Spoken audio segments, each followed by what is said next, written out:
कल हमने जो है उष्मा और हीट के संदर्भ में पढ़ा था।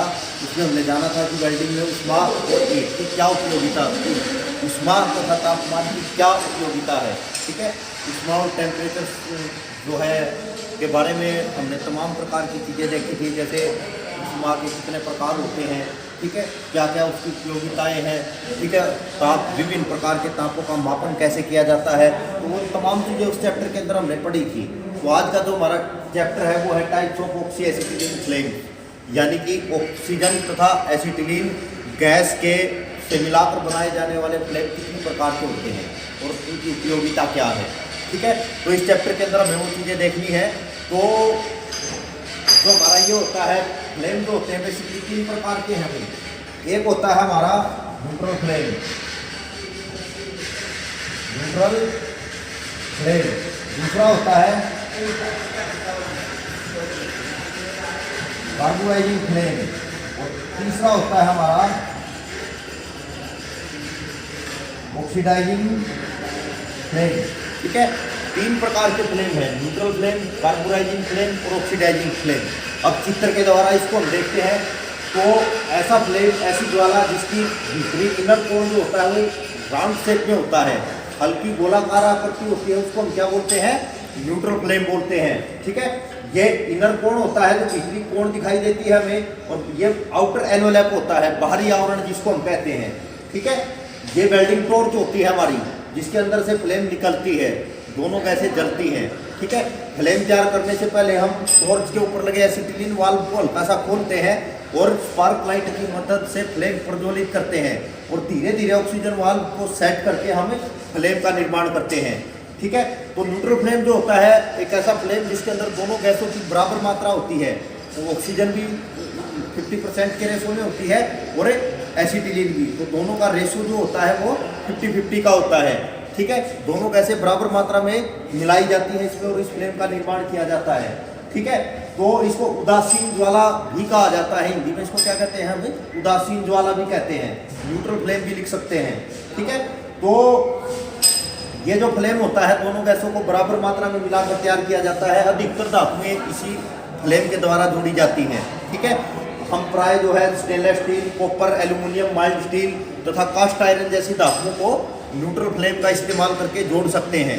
ठीक है, किसी प्रकार के साइड इफेक्ट नहीं होते हैं वेल्ड मेटल के ऊपर इस फ्लेम का इस्तेमाल करने से। ठीक है, बड़ी आराम से वेल्डिंग इस फ्लेम के द्वारा की जा सकती है। दूसरे नंबर का जो फ्लेम है हमारा, इसको हम कहते हैं भाई कार्बोनाइजिंग फ्लेम। कार्बोनाइजिंग फ्लेम, जैसा कि मैंने बताया था, कार्बोनाइजिंग फ्लेम एक चित्र के द्वारा समझते हैं। एक ऐसा फ्लेम, इसके अंदर जैसे 2 चीज़ें दिखाई दे रही थी हमें, इनर कोण और आउटर एनवेलप, इसके अंदर 3 दिखाई देती है, एक बाहरी आवरण आउटर एनवेलप, एक होता है भीतरी कोण इनर कोण, और एक होता है हमारा एसिटिलीन इधर कहते हैं। तो तीसरी कोण दिखाई देती है, भीतरी कोण और बाहरी कोण के मध्य दिखाई देने वाली एक तीसरी कोण को हम क्या कहते हैं, एसिटिलीन इधर कहते हैं। सफ़ेद रंग की एक कोण होती है ये। ठीक है, तो ये वेल्डिंग टॉर्च है हमारी। तो इस फ्लेम का जो टेम्परेचर होता है कार्बोनाइजिंग फ्लेम का हमारा, वो होता है 3100 डिग्री सेल्सियस। ठीक है, इस फ्लेम का निर्माण कैसे करते हैं हमें, इस फ्लेम में क्या होता है, बेसिकली एसिटिलीन की मात्रा ऑक्सीजन के मुकाबले ज़्यादा रखी जाती है। तो जब एसिटिलीन की मात्रा ऑक्सीजन की मात्रा से ज़्यादा हो जाती है तो हमारा जो है कार्बोनाइजिंग फ्लेम का निर्माण होता है। ठीक है, तो इस फ्लेम का इस्तेमाल जो है हार्ड फेसिंग के कामों में किया जाता है। ठीक है, इस फ्लेम का जब इस्तेमाल करते हैं तो जोड़ की ऊपरी सतह कठोर तथा भुरभुरी बन जाती है। ठीक है, तो हार्ड फेसिंग के कार्यों में हमें इस फ्लेम का इस्तेमाल करते हैं, कार्बोनाइजिंग फ्लेम का इस्तेमाल। ठीक है, तो उसके बाद तीसरे नंबर का फ्लेम है हमारा, इसको बोलते हैं हम ऑक्सीडाइजिंग फ्लेम। इस फ्लेम में क्या होता है, एक इनर कोर जो होता है बिल्कुल नुकीला बनता है। ठीक है, जैसा कि नाम से ही पता चल रहा है, तो ये फ्लेम ऐसा होता है कि इसमें तेज आवाज़ उत्पन्न होती है और ऑक्सीजन की मात्रा एसिटिलीन के मुकाबले ज़्यादा होती है। ठीक है, तो ऑक्सीजन की मात्रा ज़्यादा होती है इसमें। तो इस फ्लेम का इस्तेमाल जो है हमें ब्रास और जिंक जैसी धातुओं को वेल्ड करने के लिए करते हैं। ठीक है, इसका टेम्परेचर जो होता है वो 3300 डिग्री सेल्सियस होता है।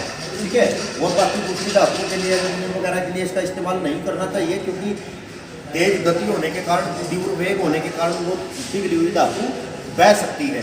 ठीक है, तो ये तीनों फ्लेम हमारी समझ में आ गया भाई। तो ये 3 फ्लेम ज़्यादातर हम इस्तेमाल करते हैं गैस वेल्डिंग में। इसके अलावा भी 3 फ्लेम होते हैं हमारे, वो कौन कौन से हैं, ठीक है, वो चीज़ हम देखेंगे। तो 3 फ्लेम होते हैं, types of flame according to velocity, यानी कि वेलोसिटी बोलते हैं वेग को, वेग या गति, गैसों की निकलने की गति के आधार पर फ्लेम के कितने प्रकार होते हैं, इस चीज़ से हमारा से ये है, ठीक है। तो जो गति निकलती है, जो स्पीड निकलती है गैसों की, उस मात्रा के आधार पर जो है 3 प्रकार के फ्लेम होते हैं हमारे। वो 3 प्रकार कौन से हैं? पहले नंबर पे आता है सॉफ्ट फ्लेम, या इसको हमें नरम फ्लेम भी कहते हैं, ठीक है, नरम फ्लेम या सॉफ्ट फ्लेम, ठीक है। तो एक ऐसा फ्लेम, जब इस फ्लेम का निर्माण तब होता है जब टॉर्च से गैस के निकलने की दर जो होती है वो 10 से 15 मीटर प्रति सेकंड हो, ठीक है। अगर गैसें जो है, दोनों गैसें 10 से 15 मीटर प्रति सेकंड की रफ्तार से निकल रही है टॉर्च से, तो सॉफ्ट फ्लेम का निर्माण होगा उससे, ठीक है। दूसरा होता है हार्ड फ्लेम। हार्ड फ्लेम यानी इसको हम सख्त फ्लेम भी कहते हैं, सख्त फ्लेम। तो सख्त फ्लेम में क्या होता है? एक ऐसा फ्लेम जिसके अंदर 100 से 200 मीटर प्रति सेकंड गैसों के निकलने की गति होती है, उसको हम क्या कहते हैं? सख्त फ्लेम कहते हैं, ठीक है। तो सख्त फ्लेम में 100 से 200 मीटर प्रति सेकंड की दर से गैसें बाहर निकलती हैं, ठीक है। तो इस फ्लेम का इस्तेमाल भी कम ही किया जाता है वेल्डिंग में। दूसरा होता है डेटोनेशन फ्लेम। डेटोनेशन फ्लेम, इसकी वेलोसिटी या वेग जो होता है बहुत ज़्यादा होता है, ठीक है। पिघली हुई मेटल को ध्वस्त कर सकता है, बिल्कुल उड़ा सकता है, ठीक है। तो इसलिए वेल्डिंग के कार्यों में इस फ्लेम का प्रयोग हमें नहीं करना है, ठीक है। कई बार क्या होता है कि अनट्रेन्ड वेल्डर होते हैं, फ्लेम निर्माण पर वो पता नहीं होता, बहुत ज़्यादा गैसों की मात्रा खोल देते हैं तो ज्वाला बड़ी दूर जाकर जलती है, ठीक है, और बहुत तेज आवाज़ करती है, ठीक है। तो ऐसी स्थिति में ऐसे फ्लेम का इस्तेमाल हमें नहीं करना है, इससे बेस मेटल जो है बिल्कुल क्षतिग्रस्त हो सकता है, ठीक है।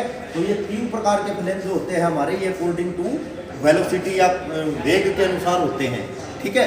तो इन सभी के बारे में कुशल वेल्डर को पता होना चाहिए कि फ्लेम की बनावट कैसी होती है, उसका टेम्परेचर क्या होता है, ठीक है, उसमें कैसे उनका निर्माण करना है, किस फ्लेम के अंदर कौन सी गैस की मात्रा अधिक या कम होती है, ठीक है, कौन से मेटल के अनुसार किस फ्लेम का जो है वो अच्छा रहेगा, सेटिंग अच्छी रहेगी, ठीक है। तो इन तमाम चीज़ों के बारे में एक वेल्डर को अच्छी प्रकार से पता होना चाहिए, तभी वो कुशलता के साथ वेल्डिंग के कार्यों को कर सकता है, ठीक है।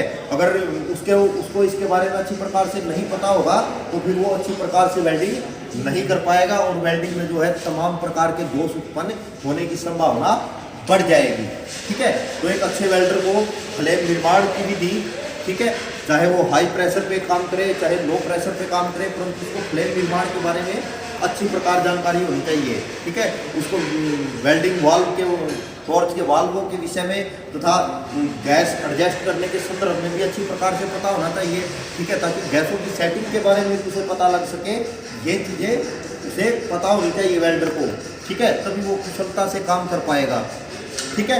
तो ये चैप्टर क्लियर भाई। इसके अंदर अगर किसी प्रकार का कोई डाउट है तो वो पूछ सकते हैं मुझसे कमेंट में।